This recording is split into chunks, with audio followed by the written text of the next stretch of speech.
Hi everybody and welcome to IDX for beginning single agent users. Today we're going to go over a couple things like account information, basic design changes, leads, and neighborhood pages along with a few other things. Along beside me is my coworker Alec. Howdy ho. And he'll be answering questions while we're going through the steps. Alright, so this is your new dashboard.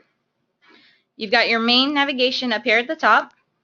The first screen you come to when you log in is your dashboard. Here you'll see you can add quick links to the most used sections of your dashboard and a few of the areas such as most recent leads, features and notices such as the upcoming webinar you're at now. Let's go ahead and go to account.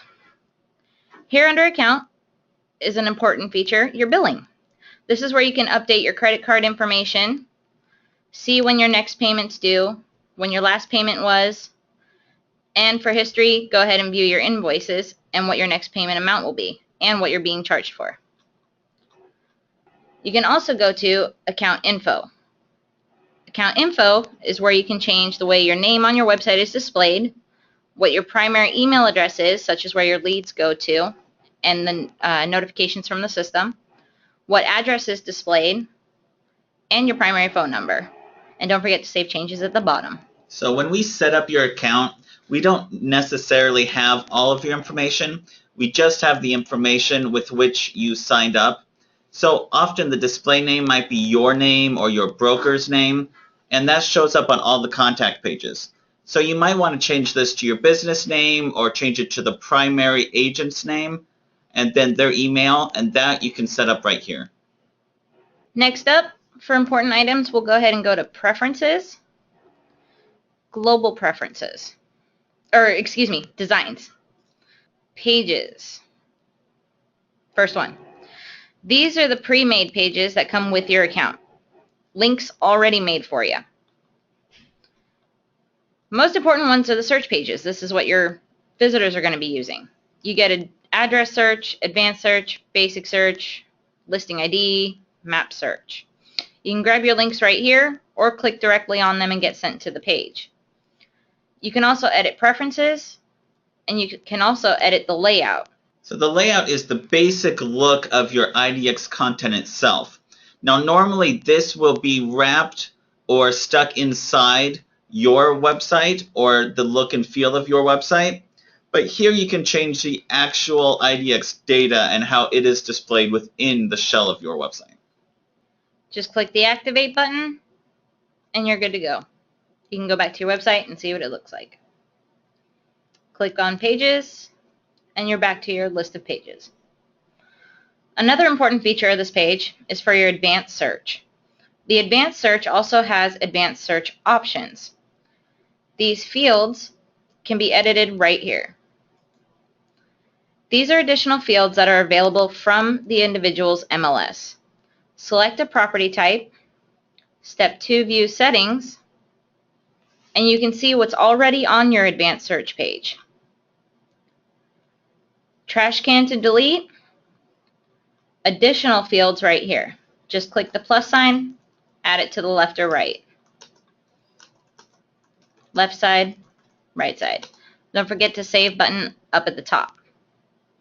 Now each MLS does have different options. It all depends on what data they send. Next up is widgets. Right here, same under designs, widgets, create. How to build a widget.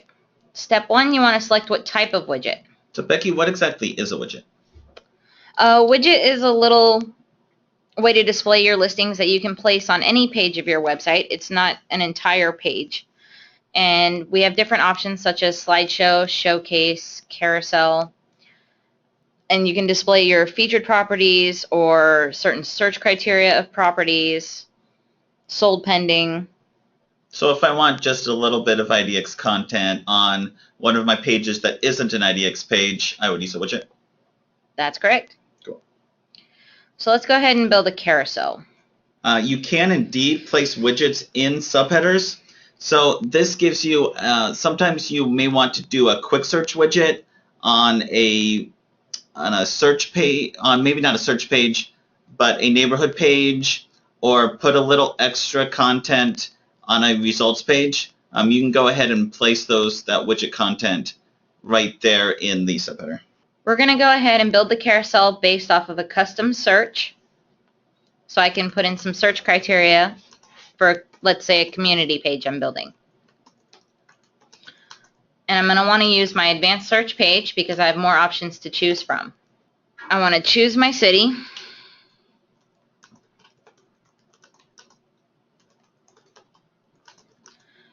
A price range. You can put in bedrooms or bathrooms if you want. Here are my advanced fields from my particular MLS. I want to keep it responsive so it's mobile friendly. And I want to name my widget. I could have it to 3 columns. Build my widget. Okay, so once you build the widget, you'll receive this script code. You can grab this code and place it directly on the page that you're building. You can also preview the widget, which, if your page happens to look like this, that means that nothing matched the criteria that you selected. You can always go back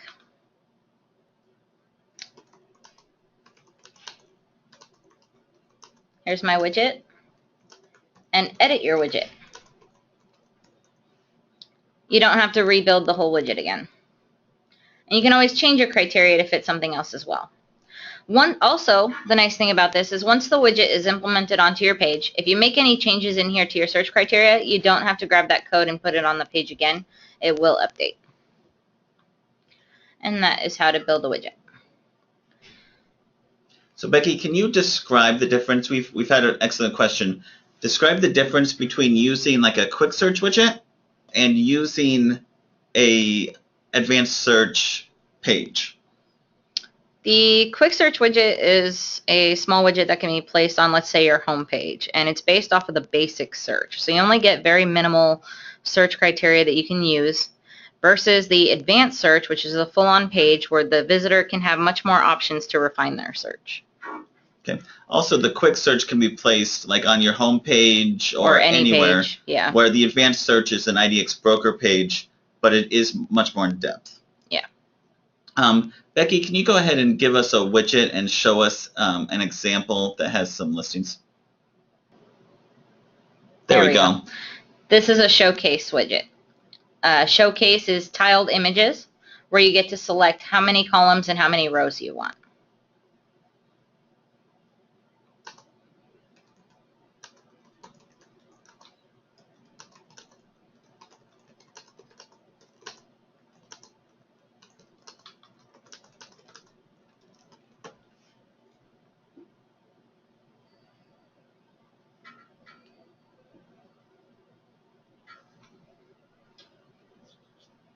So for a neighborhood page, you could certainly use this type of widget if you wanted a page that already exists on your site. Maybe you already have content drawn up, or you want a blog post about a specific neighborhood. You could certainly use that. But what we would recommend is actually doing a saved search, which gives you more than one page, and it gives you a lot more information that you can show to your clients.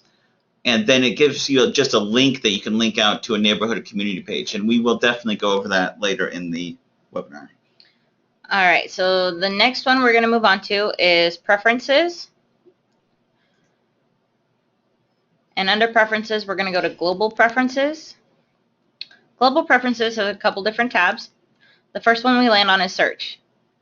One of the most common questions we get is about the default minimum and maximum prices that show up on the search pages. This is where you can change that. Usually it's about 200,000 to 800,000. And here you can set it to whatever you like or make it blank. And then you save changes down here at the bottom. The next most common one is about the thumbnail images.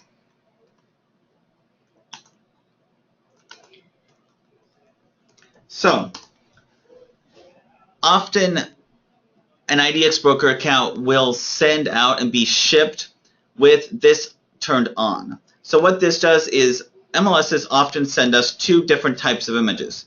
They will send us a smaller compressed image or thumbnail image.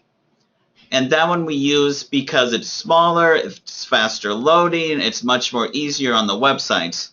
However, if you have results pages or widgets that are larger in size, sometimes the images will be distorted if they use these low quality, low res images.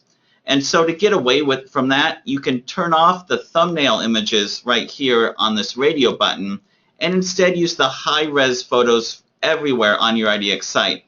This gives you much higher quality photos, although it can slow down your load speed, especially if you're using a lot of widgets that preload all of those images in high resolution. And the save changes for that is down at the bottom. Next up is all the way over at the Other tab. Again, something that's commonly asked is the client logo and a custom image for when there's no images available for a property.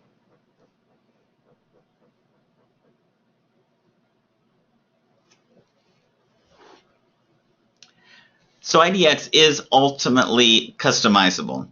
And part of that customization is actually including your own company logo on some of the pages. So if you use a mobile wrapper, so if you use just one of our non-responsive templates, but then still want a responsive site, you can use a mobile wrapper. And here, if you put your logo in, it will place your logo at the top of that screen on a mobile device. You can also use this if there's a little lag in loading. A loading icon will come up, including your logo. The logo will also be placed on all of your specific listings, indicated that they belong to your office. So it'll just be in the corner there on all your listings so that people recognize that this isn't just any MLS listing, that it's actually your listing and you can brand it that way. So it's a really easy thing to do when you first set up your account. Go ahead and plug your logo in there. Brand this totally with your site and your company information, and then go from there. The custom image is in case there happens to be no images for that particular property. Usually you'll see a generic image show up, such as the property photo. However, if you want something a little bit nicer or something that pertains to your company to show up instead, this is where you can upload that. And save changes are down at the bottom. Also under the round button preferences is your city, county, and postal code lists, which appear on all your search pages. This is also where, in case you notice your MLS list being too cumbersome or covering too much area that you do not serve, you can create your custom list. However, that is a little more in-depth, and if you would like more assistance with that, please don't hesitate to contact our tech support team. Saved links, the section that everybody has been waiting for, how to create those neighborhood pages. So let's go ahead and create one. First up, it's just like when we built the widget. We'll pick a search page. Let's go ahead and do advanced. It has the most options. Next step. Let's go ahead and pick an area.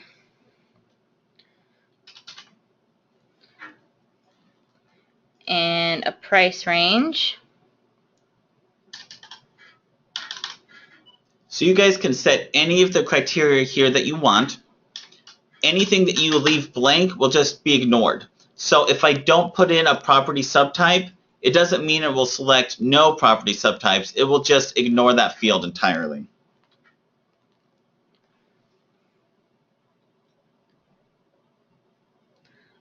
So here, let's also go ahead and pick, we want a place that has a dishwasher, and I want a gated community. Let's see. I want to keep the riffraff like Becky out of my place. All right, and we want to name our search. So, Delray Gated. And you can always come back and edit and add your meta tags description and meta tag keywords if you happen to be in a rush to create a neighborhood page, or you can edit them at this time. You can also create a subheader at this time if you'd like, or you can always come back and edit. Also, if you happen to have a team, you can always assign an agent. However, this is for the single agent user, so we'll go ahead and skip that part for now. And we're going to go ahead and save and manage links. So this takes us to our managing links page. And you'll see it's listed right here, Delray Gated, the link I just created. Magnifying glasses to preview the link. 0 results. So nothing in Delray. Let's go ahead and make that a little bit more broad. I don't really care that I live in Delray. I just don't want you to be able to get into my gated community. So let's go ahead and edit that. Pencil icon takes you right to the search criteria. So I'm going to go ahead and get rid of Delray. I don't mind living anywhere in that general area as long as it's gated and has a dishwasher. So let's go ahead and update my saved link. And now I'm going to go back to my manage screen and preview again.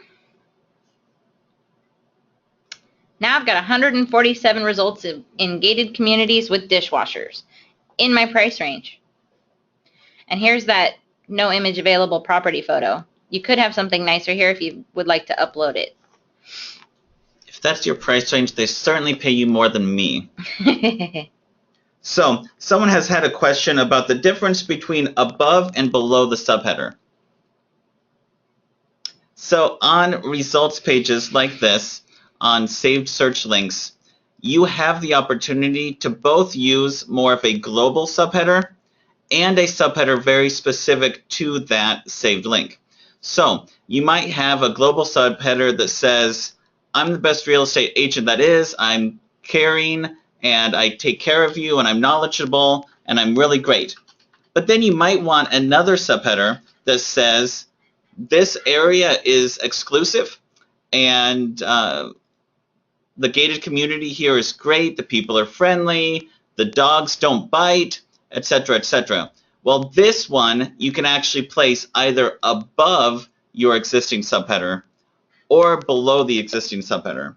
Now, both of those will still go above your IDX results content, but it just changes the layout of which of those goes first. And as you can see, I just edited the subheader to this saved link. I added the sentence, this is our saved link, and it is now appearing on the page above the search results. Okay. So, to share those with Facebook, you could actually just copy and paste the link in as a new post, or you can save individual details pages or properties, and there is a set of links. Go ahead and go into a property there, Becky. So, yep, let's look at Delray. Let's open up one of these properties. And then here we should have some social icons. There we go. And we can share this property directly to Facebook or LinkedIn or email or etc.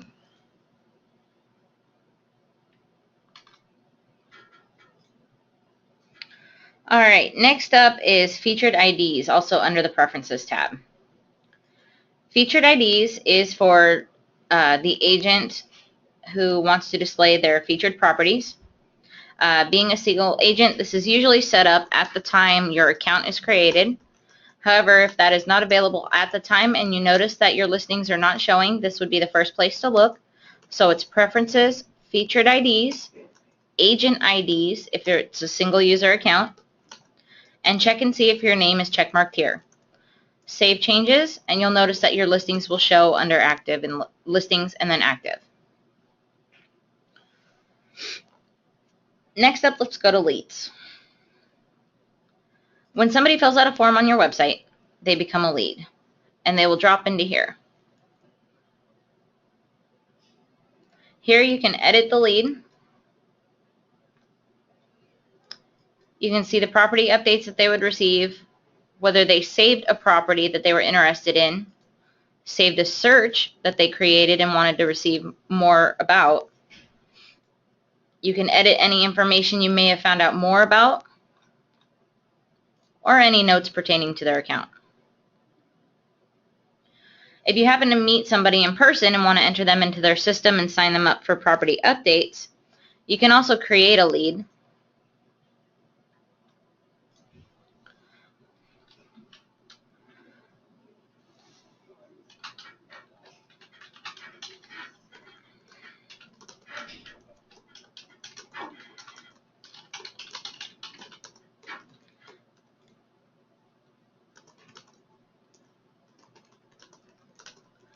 And you want them to receive property updates.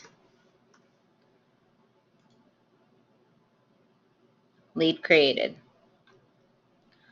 So we'll go back to our lead screen, and there's Bugs. So we want to edit his lead info, go to saved searches, and add one for him right here. So here we can add searches for this client if we know if they've called us up and said, hey, I'm looking for condos in Del Rey. I want something that's under $500,000, and I have kids, so it has to allow kids. Well, you can set those criteria here. But then if he says, well, I really don't care about kids, maybe my grandkids moved away, you can always change those criteria, and will automatically take place when you do that change. You don't have to change the link. You can just change the criteria right here. Clients can also go ahead and log in and edit their search criteria the same way you can.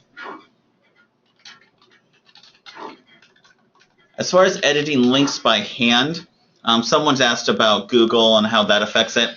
The edit link by hand doesn't change the actual URL structure of the link.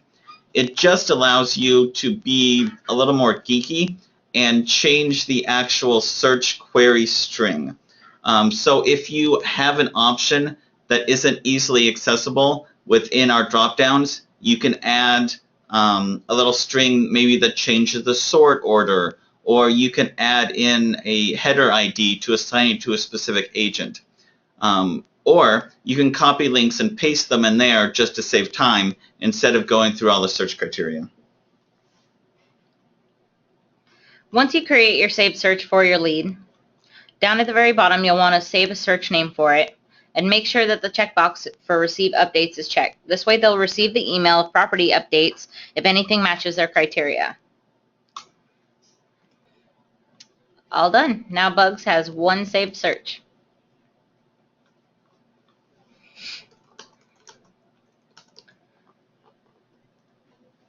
Go ahead and show us lead registration preferences really quick and just kind of tell us what that's about.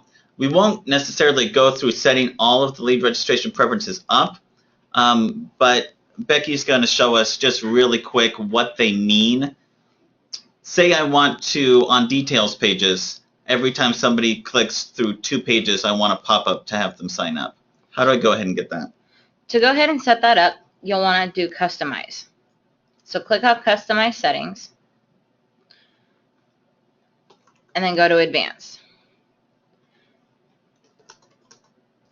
Here you go to Global Registration Rules, and you want to work on your details pages.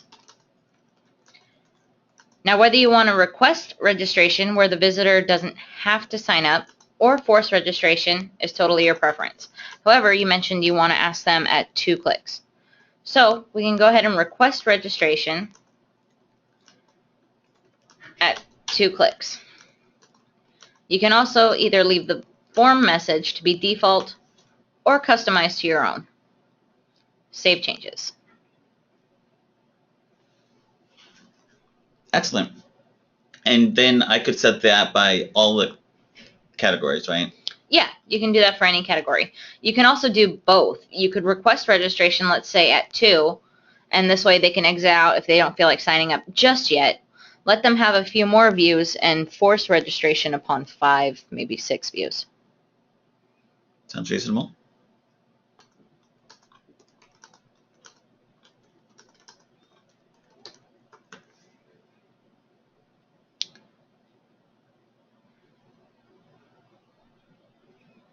Any others to touch upon for our viewers?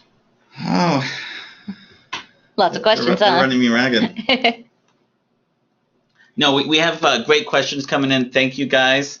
This is definitely the whole point of a webinar, rather than just making a video, to be interactive, to make sure we get you the content that you need, not just the content that we think that you need, because often those do not match up. Just quickly, some small things. Under account is also the change password if you ever need that. Just click here, change your password.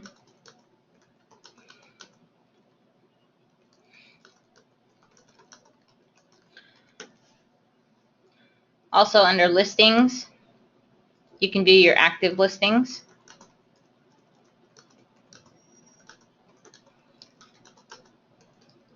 Your sold pending listings.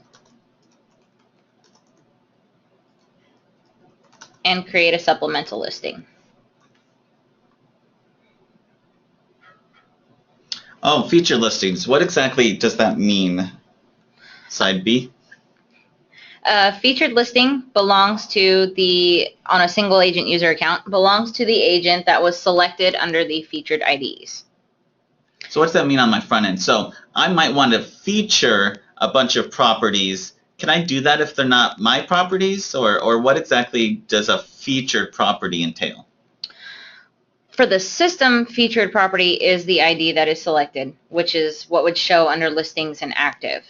So these properties are what would show up if you made anything such as a saved link or a widget using anything with the term featured properties. However, if you wanted to feature select properties that you knew the listing ID number to, you could still create a widget or a saved link specifically using listing ID. Okay, so but that wouldn't be a featured listing widget. That would be a different widget that I could name whatever. Using custom list, yeah, but you still you could call it featured on your website if you're featuring it.